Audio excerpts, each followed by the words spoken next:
오늘 생각할 말씀은 8장 세 가지 재앙인데요.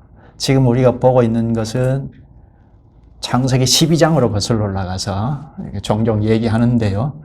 하나님께서 아브라함을 불러내실 때 하신 언약을 어떻게 이루어가는가, 그 이루어가는 과정을 보고 있죠. 출애굽기 19장에 가면 완전히 성취가 되는데 거기를 향해서 지금 어떻게 이루어가고 있는지를 보고 있습니다. 오늘 이 8장에는 지금 아브라함, 이삭, 야곱, 요셉 그 자손을 통하여 창세기 12장에서 내가 너로 큰 민족을 이루게 하리라 하신 언약이잖아요. 하나님께서 너로 너 자손 언약의 자손을 통하여 국가를 이룰 만한 형태의 교회를 출범하리라 그런 약속이잖아요. 그 약속을 이루시기 위하여 언약의 자손들이 번성했는데 지금은 애굽살이를 하고 있죠. 애굽살이를 하고 팽창해서 번성했는데 바로 정권이 이제 바뀌어서 바로 정권이 지금 아주 심하게 노예 상태에서 억압하고 압제하고 노예를 부리고 있는 그런 상태입니다. 그래서 하나님께서 언약을 이루시기 위하여 이제 언약의 자손들인 이스라엘을 이제 구출해 내시기 위하여 작전을 펼치시는데요. 모세와 아론을 그릇으로 쓰셔서 보내서 바로와 상대해서 하나님께서 싸우는 대결하는 이런 양상인데 지난번에는 첫 번째 재앙을 내리셔서 꼼짝 못하게 했죠. 그러나 바로는 내 백성을 보내라 하신 하나님의 말씀을 거역했죠. 그래서 오늘 8장에 와서는 둘째 재앙, 셋째, 넷째 재앙까지 기록이 되어 있습니다. 개구리 이 파리 재앙이죠. 네 번째 재앙은 10장을 쭉 보면 단계가 이렇게 구분이 될 수 있는데요. 첫째, 둘째, 셋째가 첫째 단계로 볼 수 있습니다. 넷째, 다섯, 여섯째가 둘째 단계이고 일곱, 여덟, 아홉째가 셋째 단계이고 10재앙은 그 재앙의 절정에 이르는 재앙인데요. 그러니까 넷째 재앙까지 8장에 기록이 되어 있는데 본래는 둘째 단계이지만 8장에 기록된 걸 같이 좀 생각해야겠습니다. 뭐라고 했죠? 둘째, 셋째, 넷째는 개구리 이 파리 재앙이죠. 개구리 이 파리는 미물에 불과하잖아요. 그런데 바로 정권이 어떻게 꼼짝을 못하죠. 벌벌 떨고. 그렇죠? 손을 쓸 수 없는 그런 상황이죠. 그러니까 미물에 불과한 개구리 이 파리이지만 어떻게 해요? 하나님의 손에 잡혀서 지금 징계, 이렇게 채찍으로 개구리 이 파리가 들려지니까 그 권세에 높은 권력이 세다는 바로 정권도 벌벌 떨더라 하는 겁니다. 미물에 불과한 개구리 이 파리이지만 하나님 채찍의 손에 들려지니까 인간이 별 수 없다라는 겁니다. 날아가는 새도 떨어뜨릴 만큼 큰 권세를 가진 바로임에도 손을 쓸 수 없더라. 그걸 오늘 본문에서 잘 볼 수가 있습니다. 앞으로 계속 볼 수가 있는데요. 이런 점을 유심히 우리가 잘 살펴볼 필요가 있죠. 바로가 완악해서 그렇다 하는 걸 반복해서 이야기하죠. 지난번에도 지지난번에도 오늘 본문에도 그럽니다. 바로만일까요? 바로가 작심해서 악하게 마음 먹어야지 해서 하나님 앞에 완악했을까? 하나님의 말을 듣지 않았을까? 왜 완악하다고 하죠? 하나님의 말씀을 거역하니까 완악한 거죠. 그렇다면 바로만이 아니고 애굽 백성들 또 이스라엘 자손들도 언약의 자손이지만 고센 땅에 사는 지금의 이스라엘 자손들도 하나님의 말씀을 거역하면 완악한 거죠. 그 대표로 완악한 건 이것이다 하고 바로를 보여주신 거잖아요. 하나님의 말씀 계속 거역하고 나가는 것을 아주 똑똑히 보라고, 여실히 보라고 바로 정권을 지금 우리에게 비춰주는 거죠. 그러니까 이게 바로의 문제이지만 오늘리의 문제이죠. 하나님의 말씀을 거역하면 누구나 다 완악한 거죠. 이 점을 생각하면서 말씀을 좀 듣겠습니다. 본문을 좀 잘 읽어볼 필요가 있는데요. 1절에서 8절까지가 두 번째 재앙입니다. 지난번에 첫 번째 재앙, 내 백성을 보내라 하셨는데 하나님께서 바로는 그렇게 못하겠다 버텼지 않습니까? 그러자 모든 물이, 애굽에 있는 물이 다 피로 변하게 하더라 하는 겁니다. 그러니까 바로가 쩔쩔맸죠. 그럼에도 내 백성인 하나님의 백성을 보내지 않습니다. 그래서 지금 두 번째 재앙으로 개구리 재앙을 내립니다. 애굽 사람들 생활 전 영역에 개구리가 들끓었습니다. 본문을 한번 보죠. 1절부터. 우리가 성경 말씀을 자꾸 본문을 읽어보는 쪽으로 가는데요. 이것은 우리가 사고하는 방식, 사고방식은 다 세상에 이렇게 노출에 대해서 뭐 죄인으로 태어나기도 했고, 보고 듣고 학습되는 게 다 세상이잖아요. 그러니까 언양민으로, 교회원으로 그리스도의 분자로 사는 데는 용이하지 않습니다. 내가 뭐 악한 마음 먹어야지 해서가 아니고, 그러니까 하나님이 하시는 말씀을 자꾸 들어보자. 하나님의 말씀은 우리에게 어떻게 오죠? 예를 들어서 오늘 아침에 내가 일어나서 가끔 예를 드는 거죠. 내가 서울에 가야 할지 부산에 가야 할지 잘 모를 때, 너는 오늘 부산에 다녀와야겠다. 이렇게 가르치지 않는다는 겁니다. 성경 어떤 본문이든지 그렇게 바라고 읽는 것은 답을 못 찾습니다. 근데 설교도 그렇습니다. 그러니까 오늘 설교를 내가 듣고 답을 찾아가야지 이런 마음으로 답이 있기는 하지만 내가 생각하는 답, 그건 찾으면 곤란하죠. 그러니까 하나님의 말씀인 성경은 내 현실에 딱 맞추어 구미에 맞추어서 답을 주지 않는다. 이거 생각해야 합니다. 하나님의 백성으로 하나님 나라의 어떤 부분을 담당하고 살아갈 때 필요한 것은 우리의 사고의, 첫째는 사고죠. 예, 인식을 바꿔놓는 거. 우리의 인식은 걸핏하면 내가 생각하고 내가 말하고 내가 행동하는 쪽이잖아요. 하나님의 말씀이 생각이고 말씀의 말, 말씀의 행동보다는, 그러니까 우리 인식이 어떠냐에 따라서 말하고 행동하니까, 그러니까 성경 말씀으로 자꾸 들어가서 본문을 깊숙이 읽든지 아니면 성경 전체의 개념 정리를 자꾸 하든지 하면 우리의 사고에 큰 원리가 자꾸 들어오더라는 겁니다. 네, 말씀은 그렇습니다. 성경은 본문을 잘 읽어보면 어떤 원리를 우리에게 자꾸 가르쳐줘서 우리 인식을 자꾸 변화시켜 주더라는 겁니다. 이건 제 경험이기도 한데, 우리의 사고가 자꾸 변화되어서 하나님의 말씀의 사고로 자꾸 변화되는 그만큼 생각하고 말하고 행동할 수 있게 됩니다. 그러니까 본문으로 들어가서 좀 읽어보시죠. 1절부터 보시죠. 여호와께서 모세에게 이르시되 너는 바로에게 가서 그에게 이르기를, 여호와의 말씀에 내 백성을 보내라. 그들이 나를 섬길 것이니라. 모세를 보내지만 하나님께서 직접 말씀하시는 거죠. 모세는 대언하는 거죠. 직접 대언자는 아론인데요. 모세에게 지금 말씀하시는 것이 내 백성을 보내라. 바로에게 내 백성을 보내라.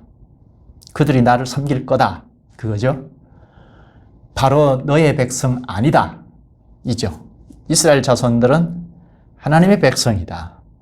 하나님 나를 섬길 거지 너를 섬기는 것이 아니다. 그 말이죠. 2절에 내가 만일 보내기를 거절하면 내가 개구리로 너의 온 땅을 치리라.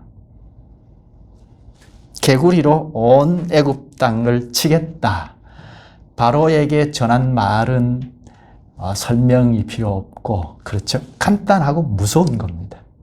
내 백성을 보내라. 그렇지 않으면 치겠다 합니다. 여기 친다, 치명타를 가한다는 겁니다. 뭐 가령 몽둥이로 그냥 내려치면 치명적인 타격을 입잖아요. 그것처럼 친다는 겁니다. 뭘로? 개구리로 친다는 겁니다. 개구리로 쳐서 타격을 입힐까? 한번 보십시다. 3절에 개구리가 나일 강에서 무수히 생기고 올라와서 내 궁과, 개구리가 나일 강에서 무수히 생겨서 올라와서 내 궁과 너희 침실과 너희 침상 위와 내 신하의 집과 내 백성과 내 화덕과 내 떡반죽 그릇에 들어갈 것이며, 개구리가 나일 강에서 무수히 생겨서 올라와서 어디까지 침입하죠? 궁, 또 침실, 침상, 침실, 그쪽 나라, 그 당시에를 생각하면 침실, 뭐 우리가 잠자는 방 그렇게 생각할 수 있고, 혹은 침대, 여기 침상도 있으니까 침상이 침대일 수도 있겠고, 아니면 잠자는 방의 식탁, 뭐 의자, 뭐 그런 생각할 수 있겠습니다. 그러니까 우리가 잠자는 곳에도 올라올 것이고, 그 다음에 화덕, 그 다음 떡반죽 그릇, 이건 다 주방용품이잖아요. 요건 다 청결해야 하는 거죠. 근데 개구리가 득실득실 하겠다. 또 여기 내 신하의 집과 내 백성과, 요거는 생활 영역이죠. 생활의 공간입니다. 그뿐이 아니고 4절에 사람들에게 기어오르기까지 합니다. 우리 생활 공간에 들끓는 정도가 아니고 사람들에게 기어오르기까지 합니다. 수없이 많은 개구리들이 주방, 침실, 뭐 사람의 발이 닿는 데는 다, 그리고 주방용품까지, 그릇에게까지 생활 전 영역에 다 오르고 사람에게까지 기어오른다고 합니다. 이게 정상적인 생활이 될까요? 뭐 개구리 미물 같은 존재인데, 근데 우리 생각을 뛰어넘죠. 생활 자체가 어렵습니다. 완전히 생활을 마비시킵니다. 친다는 게 맞죠? 타격을 입히는 게 맞죠? 개구리로 애굽을 강타합니다. 이것이 하나님의 재앙이죠. 이게 천재지변이다. 천재지변으로 이렇게까지 되지는 않잖아요. 하나님의 손으로 타격을 가한 겁니다. 이런 대재앙을 하나님께서 미리 알려주십니다. 1절에 내 백성을 보내라 하시고, 2절에 네가 만일 보내기를 거절하면 내가 개구리로 너의 온 땅을 치리라. 개구리로 애굽 온 땅을 치겠다. 미리 선전 포고를 하셨습니다. 그리고 바로가 거절하자 말씀대로 개구리가 들끓게 했습니다. 아론이 지팡이를 잡고 팔을 펴니까 물가에 있던 개구리가 올라와서 애굽 땅을 덮었습니다. 물가에 본래 있던 개구리가 올라와서 덮은 것이 아니고 초능력으로 무수한 개구리들이 생활 영역에 다 덮을 정도로 기어오르게 했습니다. 6절에 말하죠. 아론이 애굽 물들 위에 그의 손을 내밀며 개구리가 올라와서 애굽 땅에 덮이니, 생활 전 영역에 덮었습니다. 어떻게 개구리 떼가 생활 전 영역에 덮을 수 있을까? 이거는 천재지변 가지고는 어려운 거죠. 하나님 손에서 일어난 일입니다. 사람들이 개구리를 없애기 위해서 온갖 방법, 방책을 강구했을 것입니다. 그렇지 않겠어요? 생활 자체가 안 되니까. 그런데 이 개구리가 애굽 사람들이 신적인 존재로 섬기던 우상이에요. 그런데 지금은 없애려고 안간힘을 씁니다. 그럼 개구리를 신처럼 우상시했던, 섬겼던 것이 허상이라는 걸 말하죠. 온갖 방법을 다 동원해서 퇴치하고자 합니다. 퇴치하면 또 생기고 또 기어오르고, 이건 자연재해가 아니죠. 스스로 있는 자 여호와께서 징계의 막대기로 쓰신 거죠. 초능력을 일으키신 거죠. 그런데 7절에 보면 요술사들도 흉내를 냅니다. 근데 요술사들도 자기 요술대로 그와 같이 행하여 개구리가 애굽 땅에 올라오게 하였더라. 요술사들 개구리를 만들었죠. 요술을 부려서 했는지 눈속임인지 알 수 없으나, 그런데 개구리를 퇴치하지는 못합니다. 요술사들까지도 개구리를 없애지는 못합니다. 그러니까 개구리가 더 생기면 생겼지. 애굽 전역이 개구리로 덮었습니다. 숨통을 조이는 거죠. 바로가 다급해졌습니다. 모세를 부릅니다. 모세와 아론을 불러서 개구리를 떠나게 해달라 하고 청합니다. 8절에 보면 여호와께 구하여, 이제 바로가 조금 알긴 알죠. 여호와만 할 수 있다. 여호와라는 신만 할 수 있다 생각한 거죠. 여호와께 구하여 개구리를 떠나게 해주면 이스라엘 자손을 보내겠다 하고 약속합니다. 이게 처음입니다. 처음으로 내 백성을 보내겠다 약속합니다. 바로의 교만과 완고함, 이게 서서히 무너지는 거죠. 그런데 현재 이 고통에서 벗어나기 위함이죠. 쭉 읽어보면 당장 목을 죄니까 아이고 하나님 살려주십시오 하고 모세를 불렀는데, 바로가 이스라엘 자손을 보내겠다 하니까 모세가 뭐라고 하죠? 9절에 나 그렇게 하겠다 당장 그러는 것이 아니고, 9절에 언제쯤 개구리를 하수에만 있게 해달라고 기도할까요? 합니다. 언제쯤 개구리 재앙을 피하게 해달라고 기도하면 좋겠습니까? 하고 되물어요. 모세가 이렇게 말하는 것은 여호와를 더 알고자, 여호와를 좀 알라는 겁니다. 이게 자연재해가 아니고 이 한낱 피조물, 미물에 불과한 건데도 여호와의 손에 붙잡히니까 이렇지 않냐? 여호와를 좀 알라, 그거죠? 바로가 답하기를 내일 재앙을 멈추게 해달라 합니다. 그러자 모세가 그렇게 하겠다고 합니다. 10절을 볼까요? 바로가 이르되 내일이니라. 모세가 이르되 왕의 말씀대로 하여 왕에게 우리 하나님 여호와와 같은 이가 없는 줄을 알게 하리니, 여호와와 같은 이가 없는 줄을 알게 하리니. 지금 재앙을 내린 이 피, 개구리, 이 파리 전부 애굽 사람들이 섬기는 거거든요. 근데 여호와와 같은 분이 없는 줄 알리겠다. 여호와를 알게 하겠다는 겁니다. 누구에게요? 바로에게, 애굽 사람들에게. 13절에 여호와께서 모세의 말대로 하시니 개구리가 집과 마당과, 12절에 개구리를 없애달라고 기도하자 하나님께서 모세의 말대로 하시니 개구리가 집과 마당과 밭에서부터 나와서 죽은지라.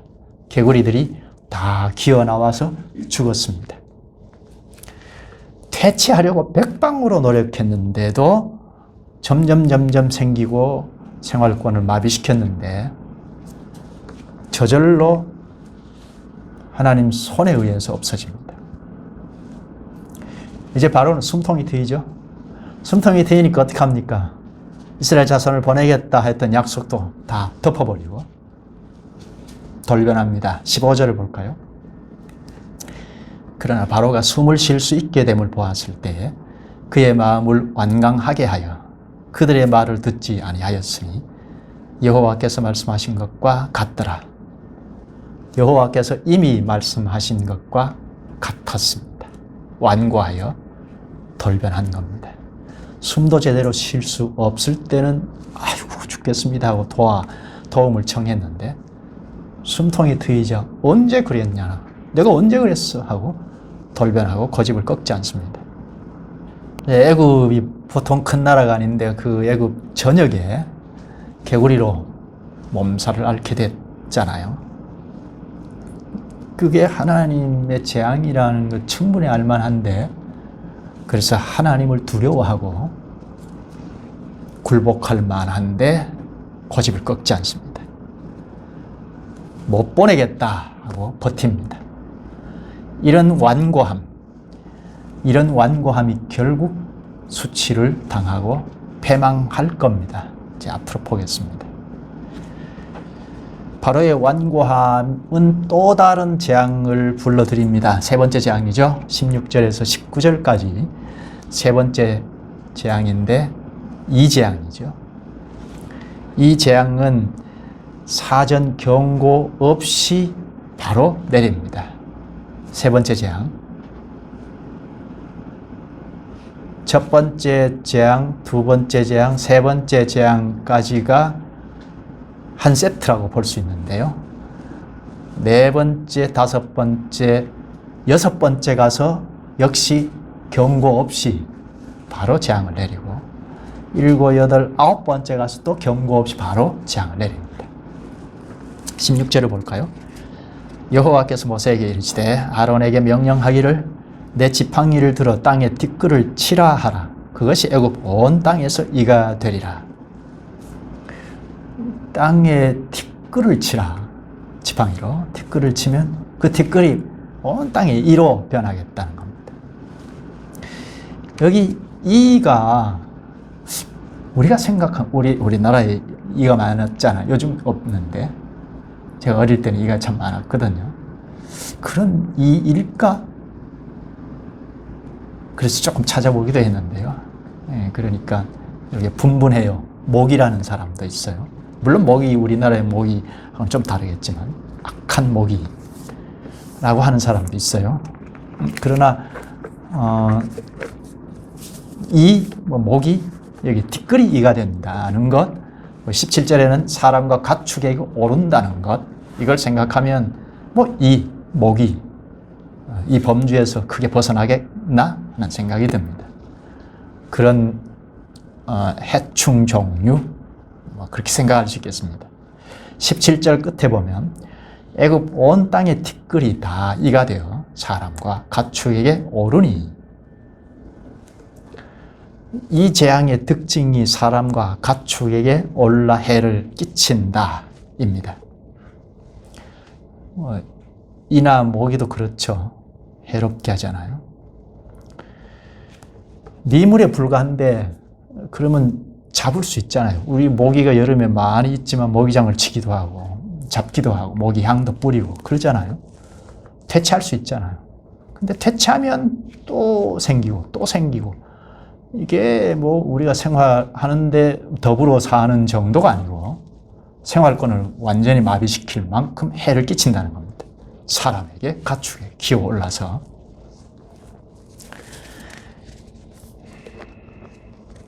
미물에 불과한데 감당을 할 수 없습니다.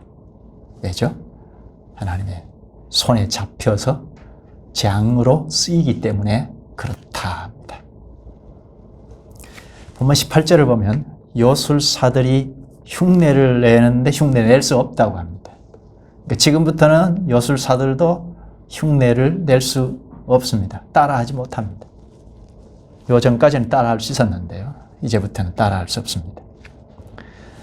19절에 그래서 요술사들이 바로에게 충고를 하는데요. 한번 읽어볼까요? 요술사가 바로에게 말하되 이는 하나님의 권능이니이다 하였으나 바로의 마음이 완악하게 되어 그들의 말을 듣지 아니하였으니 여호와의 말씀과 같더라. 요술사가 바로를 충고합니다. 뭐라고 하죠? 이는 하나님의 권능이니이다. 하나님의 권능입니다. 우리도 따라할 수 없는 겁니다. 두려운 겁니다. 그렇게 했겠죠. 하나님의 권능입니다. 하나님의 능력입니다. 두려워하십시오. 그렇게 했겠죠. 그러나 바로는 이거 싹 무시합니다. 하나님의 권능을 보고도 또 충고를 받고도 두려워하지 않습니다. 도무지 어찌할 수 없는 재앙을 맞았는데 이게 뭐야? 이게 뭐지? 하고 하나님 앞에 두려워할 줄 알아야 할 텐데 그렇지 않습니다. 지금까지 과정만 보더라도 피, 개구리, 이 재앙만 잘 보더라도 이게 하나님이 절대자시구나, 권능자이시구나, 그리고 두려워할 만한데 그렇지 않습니다.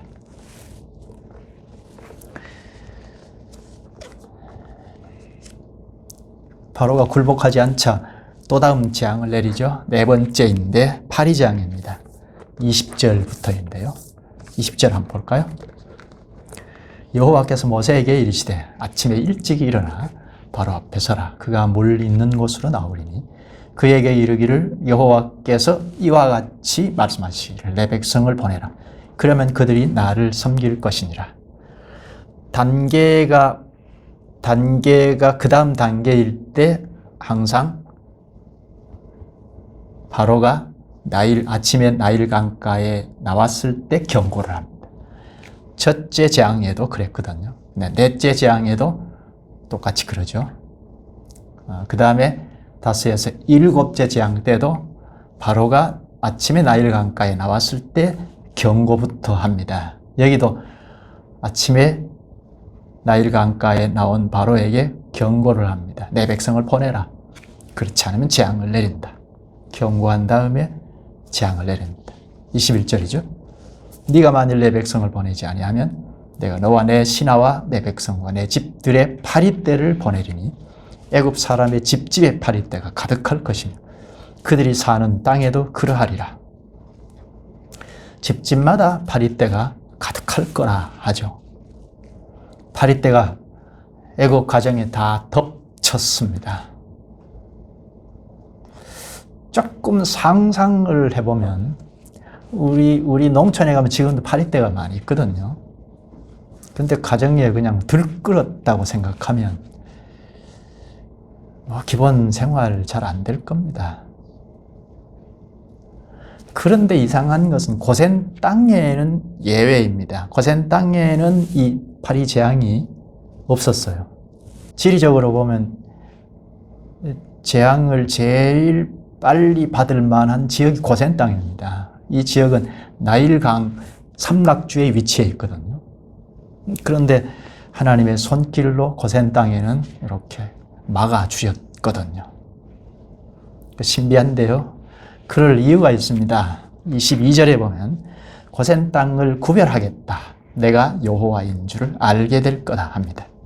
23절에는 하나님의 백성과 바로 백성과 구별하겠다 하십니다. 뭘로요? 파리 재앙으로 구별하겠다 하십니다. 하룻밤이 지나서 24절에 보십시다. 여호와께서 그와 같이 하시니 무수한 파리가 바로의 궁과 그의 신하의 집과 애굽 온 땅에 이르니 파리로 말미암아 그 땅이 황폐하였더라. 무수한 파리떼가 애굽을 그냥 뒤덮었습니다. 이 파리는 우리가 보통 생각하는 파리가 아닙니다. 재앙으로 초능력으로 나온 파리니까 독한 특정 파리입니다. 사람과 짐승에게 무서운 병을 옮길 수 있는 지독한 파리입니다. 앞의 재앙들과 마찬가지로 바로의 숨통을 조입니다. 애굽 전역에 파리가 강타했습니다. 그런데 고센 땅은 무사합니다. 그것으로 이스라엘이 하나님의 백성이다 하는 것을 증명하셨습니다. 24절 끝에 보면 파리로 말미암아 그 땅이 황폐하였더라 합니다. 미물에 불과한 파리인데 파리떼가 덮치니 황폐하였더라. 이 원어를 잘 보면 부패하다, 망하다, 파괴하다 그런 뜻입니다. 복합적인 뜻이 있는데요. 바로가 또 다급해졌습니다. 그래서 모세를 부릅니다. 25절인데요. 바로가 모세와 아론을 불러 이르되 너희는 가서 이 땅에서 너희 하나님께 제사를 드리라. 이 땅에서 하나님께 제사하라. 이 땅에서 예배하라. 바로가 한풀 꺾였죠. 그런데 애굽에서 예배하면 어떻게 되죠? 완전한 독립은 아니죠. 예배가 뭔지를 우리가 생각할 필요가 있겠고, 애굽에서 예배한다. 애굽은 우상의 도시인데 반역의 땅인데 반역의 땅을 섬기면서 하나님도 섬겨라. 혼합 종교를 가져라. 뭐 그런 것이겠죠. 예배는 뭐죠? 예배는 언약민들이 연합체를 이루어서 하나님께 절하는 것. 뭐 핵심을 말한다면 그렇습니다. 이거 이따가 예배에 대해서 조금 더 예배 마치고 교제하고 할 시간에 잠깐 공부를 하죠. 예배는 하나님의 부름을 받아서 나온 교회가 하나님과 연합된, 신약으로 말하면 그리스도와 연합한 연합체가 말씀과 성령으로 불러 모으실 때 나와서 절을 하는 것.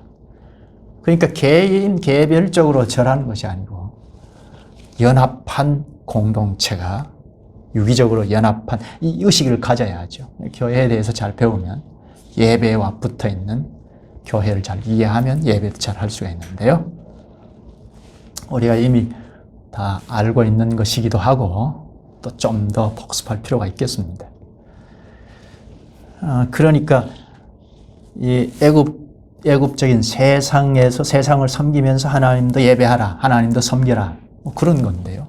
적당히 예배하라, 뭐 그런 것이겠죠. 예배가 적당하면 예배가 아니죠. 예배가 적당하면 종교 하나에 불과하고 미신에 불과하죠. 하나님 어떤 분이시고 우리를 불러 모으셔서 우리가 연합한 연합체는 무엇이고 예배가 무엇인지, 왜 기도, 찬송, 헌금, 설교가 절차를 따라서 해야 하는지, 이런 점들을 자꾸 알아갈 때 막연한 데서 벗어나죠. 그러니까 종교를 하는 데서 자꾸 벗어날 수가 있죠. 그러니까 여기 애굽 땅에서 예배하라, 뭐 적당하게 하라. 애굽적인 이 상황에서 발을 빼지 마라, 독립하지 말아라. 그렇죠?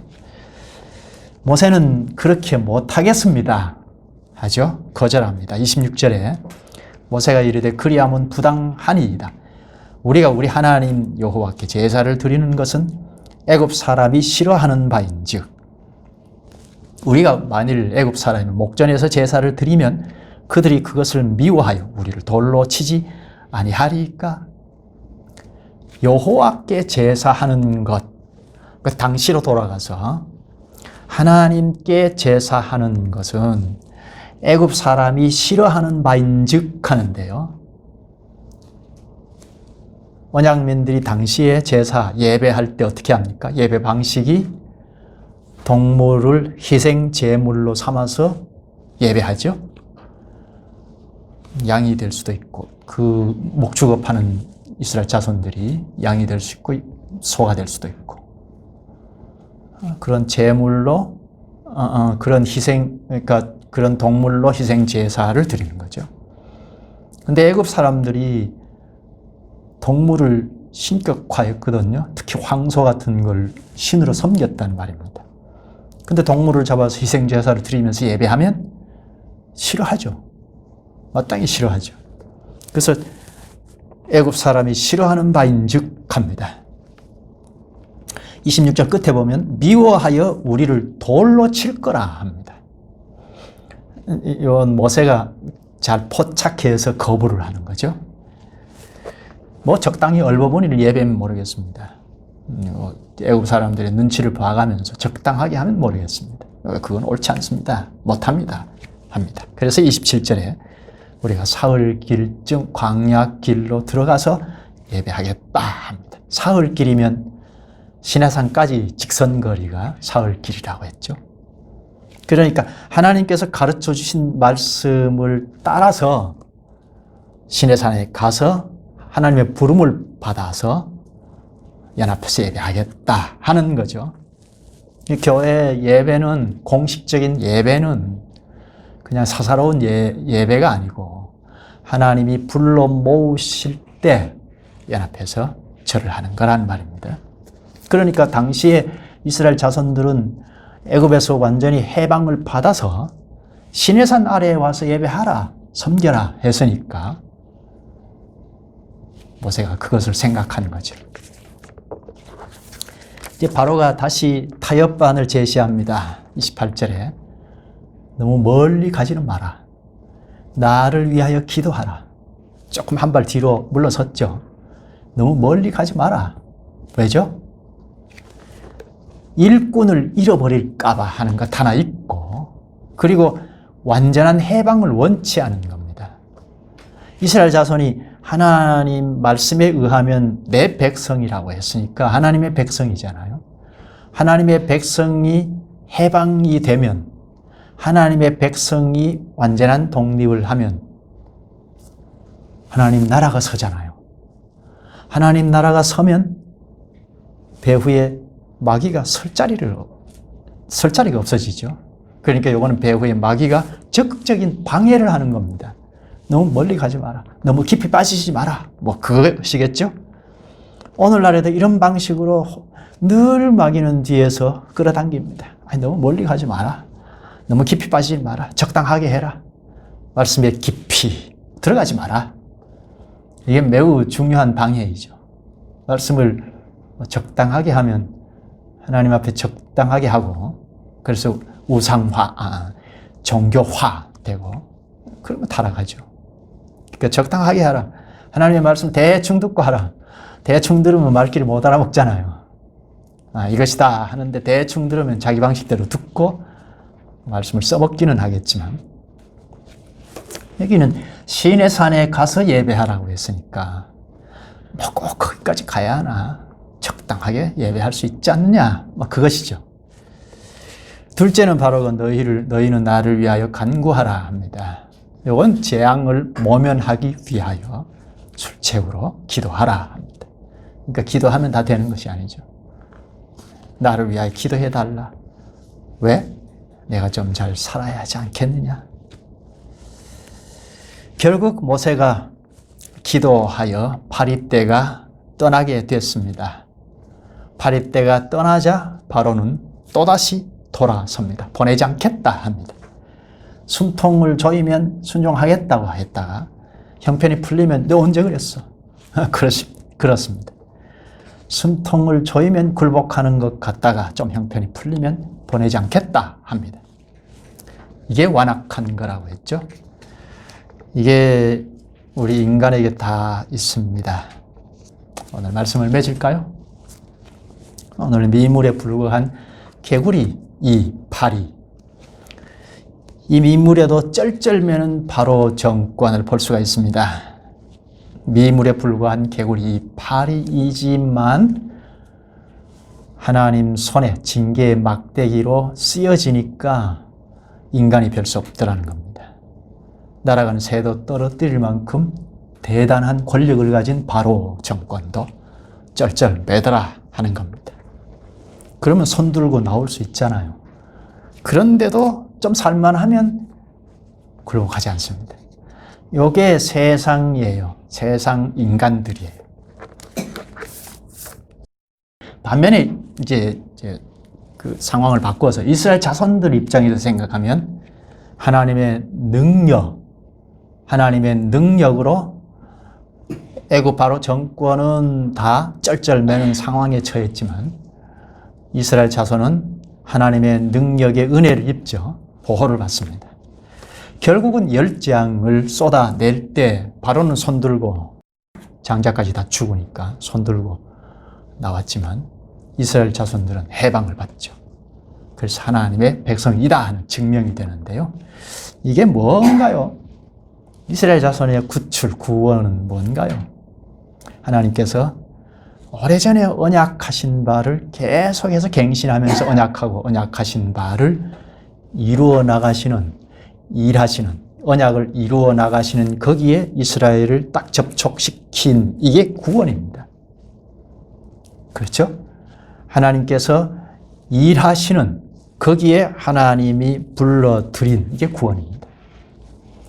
이스라엘 자손은 하나님 나라 건설에 참여한 은혜를 입은 거죠. 이스라엘 자손은 하나님의 은혜를 절대 잊을 수가 없죠. 그래야 하나님 나라에 참여한 자로 살아갈 수가 있죠. 이건 오늘 우리도 마찬가지입니다. 로마서 5장 8절에 보면 우리가 아직 죄인 되었을 때에 그리스도께서 우리를 위하여 죽으심으로 하나님께서 우리에게 대한 자기의 사랑을 확증하셨느니라. 이스라엘 자손들처럼 세상 권력의 노예로 있을 때 그리스도께서 우리를 위하여 죽으셨습니다. 십자가의 대속의 은혜로 우리가 하나님 앞에서 살아가고 있습니다. 이게 뭡니까? 이 시대도 역시 하나님께서 십자가에서 구약의 언약을 다 성취하시고 그리고 나머지 남은 언약을 계속 이루어가는 과정에 이 시대에 우리가 참여케 하신 거죠. 하나님께서 주권자로 일해 가시는 여기에 우리를 접붙여 주신 이게 구원이죠. 미물에 불과한 개구리 이 파리에도 쩔쩔매는 세상 권력이 두려워할 것 아니고 세상을 두려워할 것이 아니고 하나님을 두려워해야겠습니다. 세상을 두려워서 세상의 종 노릇하지 말고 하나님을 두려워해야겠습니다. 이게 하나님의 은혜를 잊지 않는 거죠. 첫째는 말씀으로 돌아가서 하나님께서 은혜를 베푸신 게 무엇인지 좀 더 면밀하게 하나님의 은혜다 대충 얼버무리지 말고 좀 더 면밀히 배우는 자세가 중요하죠. 지금까지 우리가 그런 자세를 취해서 왔는데 앞으로도 자꾸 하나님께서 일해 가시는 하나님이 주도권을 가지고 경영해 가시는 그 나라에 대해서 하나님이 어떻게 다스리시고 말하시고 경영하시는지 이런 점들을 자꾸 배우면 하나님의 은혜가 더 명료해지고 하나님의 은혜가 이것이다 하고 깨닫게 됩니다. 그러면 우리가 주님께 순종 못해서 한이 될 겁니다. 이게 바르게 걸어가는 인생 걸음걸이가 되겠습니다. 기도하시죠. 자비하신 주님, 주님을 반역하는 세상살이에 저희가 좀 더 벗어날 수 없을 그때에 구속의 주님 그리스도께서 대속의 효력을 저희에게 입혀주시고 구원의 길을 걷게 하시오니 감사옵나이다. 지금도 저희는 바로와 같은 완고함이 있어서 주께서 저희를 늘 죄악에서 건져주시지 않으시면 어찌할 수 없는 존재이옵나이다. 주님이 긍휼히 여기시사 주님의 말씀으로 돌아가서 주님이 저희에게 베푸신 은혜가 무엇인지 밝히 폭넓게 깨닫게 하여 주시기를 원하옵나이다. 주님께 순종하지 못하여 한이 될 만큼 늘 깨달아가게 하사 주께서 일하시는 그 나라에서 힘차게 전진하게 하시옵소서. 예수님의 이름으로 기도하옵나이다. 아멘.